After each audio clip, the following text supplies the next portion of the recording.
Hello, everyone. Welcome back to episode 16, The Seeds of an Entrepreneur. So we've got a friend, Clarissa Del Cruz, in Miami on Verizon 5G, flies all the way out to Los Angeles and trains a bunch of us and selflessly gives us her time and energy to just walk us, hold us by the hand, walk us through order processing, everything. So thank you, Clarissa, for your leadership. And you asked a really good question earlier this week. The question is, have you always known that you wanted to become an owner? The short answer to that question is no. Big no. I didn't know from day one. Initially, from day one, I needed money and I wanted a great experience.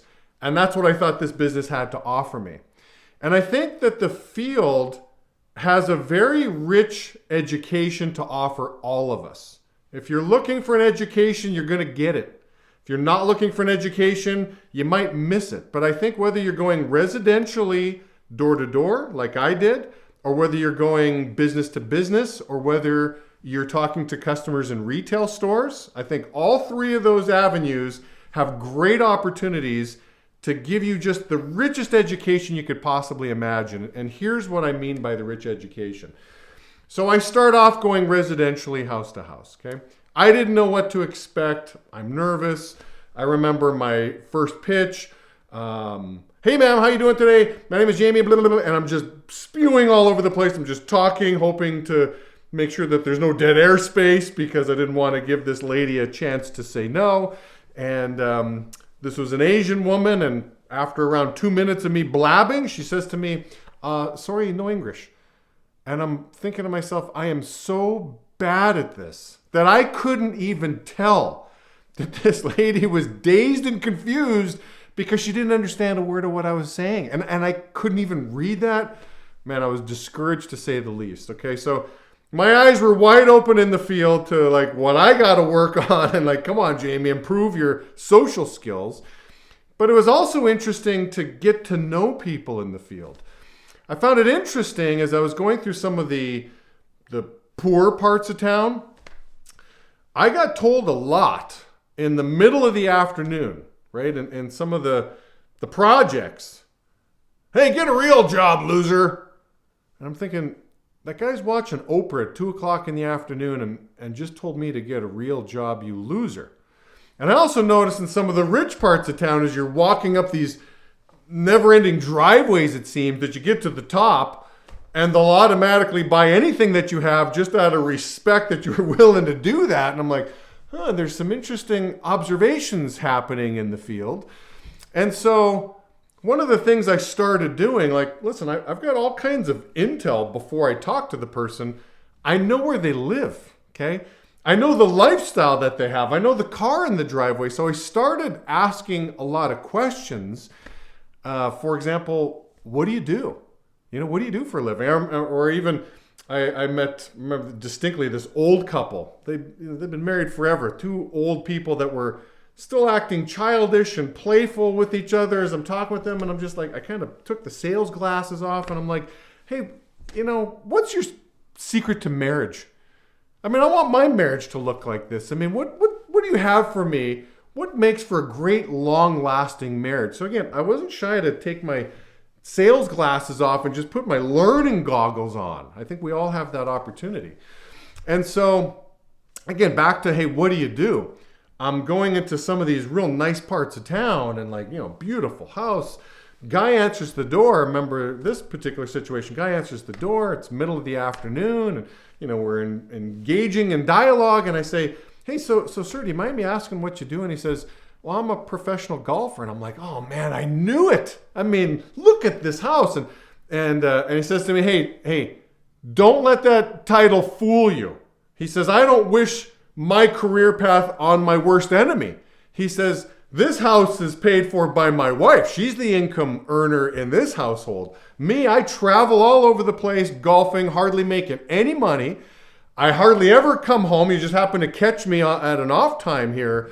But I'm on the road all the time and I'm stressed trying to make putts and things like that. No, it's my wife who ended up buying this house. I'm like, oh, I mean, note to self, right? So that was interesting. Plenty of times, I knock on a door and guy's got this nice home. Hey, so what do you do? Oh, well, I own a grocery store in town, and I'm filling out the application, and I walk away from the door and I'm thinking, man, I got to get in the grocery business. I mean, that's where it's at. Other times, let's say a maid would answer. I'm like, oh, are the homeowners around? Oh, no, they're in Europe traveling for a month. And I'm like, oh man, what do they do that they have the opportunity to take a month off and travel through Europe? Oh, well, he owns a bunch of donut shops around town. He's got like 16 donut shops. And I'd walk away and I'd say, man, I got to get into the donut business. That's the business I want to get into. So I really felt like the field was an opportunity for me to shop for the life that I wanted. I wanted nice stuff. I wanted a nice home. And I wanted the freedom of time to enjoy this nice stuff as well, too, especially, once kids entered the picture and things like that. And so my eyes were wide open, and I really, I started really asking myself, what do these people do that have the lives that I want? What do they do for a living? And what did they have to do to get there? And it seems that the more I kept asking these questions, the more people that had the lives that I wanted, freedom of time and abundance and resources. I mean, they had, they weren't stressed out financially. And so the common thread of these people were they ran things. They were entrepreneurs. They owned companies. So that's where the seed really came in. I'm like, oh, the life that I want is associated with really being a boss. And this was another observation. I'm like, hey, there's three commonalities really to being an entrepreneur. Like, do you have the ability to be an entrepreneur? Because it does take a special person, I think, to really be an entrepreneur. There's three things that you have to be willing to accept and embrace. And one of them is you either have to do something that others can't do, or you have to be willing to do something that others will not do. If you follow the status quo and you do something that everybody can do, everybody wants to do, there's no money in that. There's no opportunity in that. I mean, who can't flip a burger? I mean, anybody can flip a burger, and this is why you pay minimum wage. Well, who can't do brain surgery? There's a lot of people that can't do that. Well, yeah, that's why brain surgeons will make X amount of dollars. It's all laws of supply and demand. So you've got to gravitate to an arena where there's not a lot of supply, not a lot of people willing to do what you're doing, and the demand's got to be high. Okay, so that's number one, is you got to be willing to do something others aren't willing to do. Number two, you have to stomach the up and down pay. Now, for me in the beginning stages, that wasn't such a big hurdle for me because I didn't really need nice stuff at that stage. I mean, I was okay with my piece of junk car, and I didn't need to live in a fancy, apartment or anything like that. I didn't mind having a bunch of roommates and stuff like that, keep my costs down. But that is something you have to be willing to stomach. If that's too big of a pill, and I can't stomach that. I can't stomach the stress of the up and down pay. Maybe the entrepreneur life, isn't going to be for you. But if you can stomach that, if you can delay in gratification financially, that is an element really of being an entrepreneur. You're not going to see the fruits of all your labor in the beginning stages. And really the third piece, and the piece that was toughest for me, is I have to be willing to invest a bunch of time and not see the immediate rewards. It's the component of an abundance of time that is a requirement of being an entrepreneur.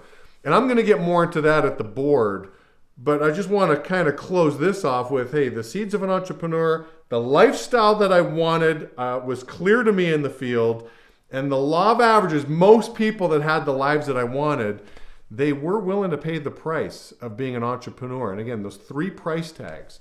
You got to be willing to do something others aren't willing to do, or you can just do something. You're just gifted with something that others can't do. I didn't feel like I had these gifts. I couldn't dunk a basketball without jumping. Like I wasn't 7'6". I mean, if you're 7'6", you've got a life in the NBA coming your way. I mean, resources, the money's coming. Again, I didn't have that gift.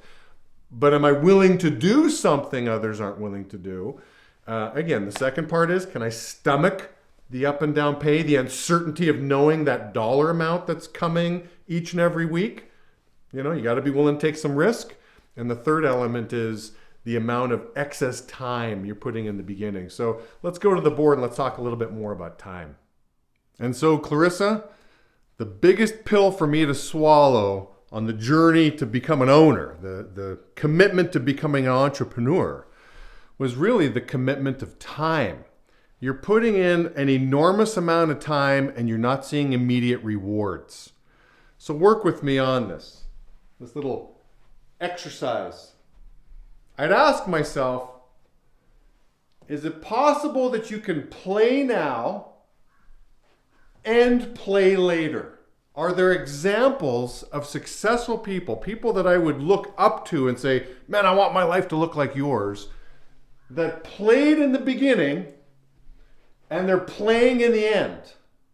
And the only group of people that I could come up with, I think there is a group of people, and those are trust fund babies, or that's, Prince William, or somebody born into royalty or something. If you're born into royalty, not to say that they all have done this, but they do have the option to play and play. So unfortunately, I was not born with a crown on my head, so I am not an heir of anything.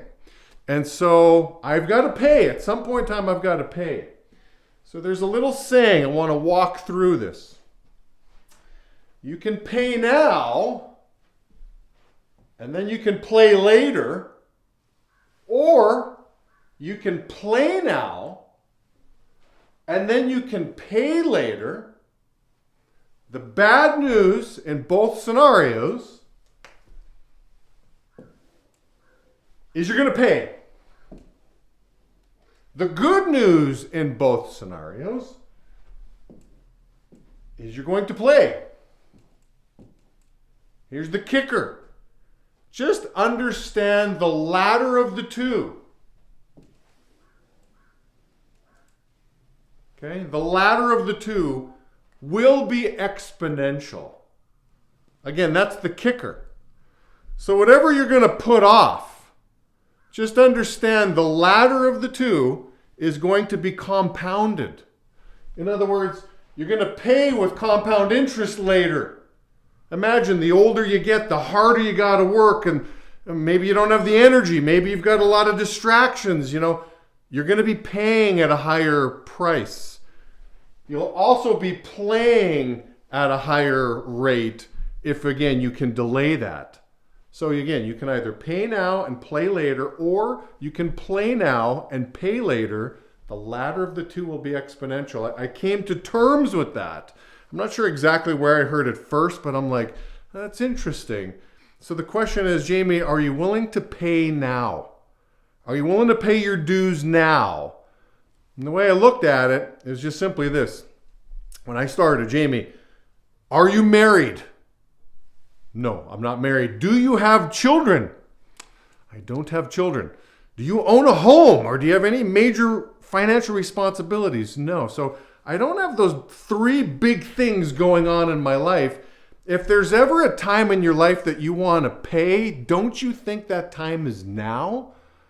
Because I don't think I want to pay hardcore when I'm married, when I have kids, when I've got the stress maybe of a mortgage. This is probably the time in my life where I've got the biggest appetite of risk. And so you know what? I'm going to pay now. I'm going to suck it up now. I'm going to put the blinders on. I'm not going to, be so envious of my friends that seem to be playing now. You know what? Let me pay now. And I just have to have faith in the process that every successful entrepreneur, everybody that I'm looking at, and I want my life to look like yours, they did pay in the beginning, and sure, they've got the life that I want now. So Jamie, suck it up. Don't feel the envy. Just run with the process and have faith and belief that it's going to work out for you, just as it's worked out for everybody else that has followed that path. Okay, maybe I shouldn't say everybody else. I mean, there are people that they pay and it never does quite work out. I'm just willing to bet, though. I'm willing to put my money on. If I'm going to work this hard, if I'm going to be paying, it's going to be fruitful. I'll have stumbling blocks and will fail along the way, and I got to persist. But if I just keep going, I keep paying, I will eventually get to a place, and again, have the faith and confidence that at some point in time you will be playing, and you'll be playing with exponential growth. So I hope you enjoyed that. I hope that makes sense to you, and good luck on this journey of becoming an owner, of becoming an entrepreneur, and I'll talk to you guys soon.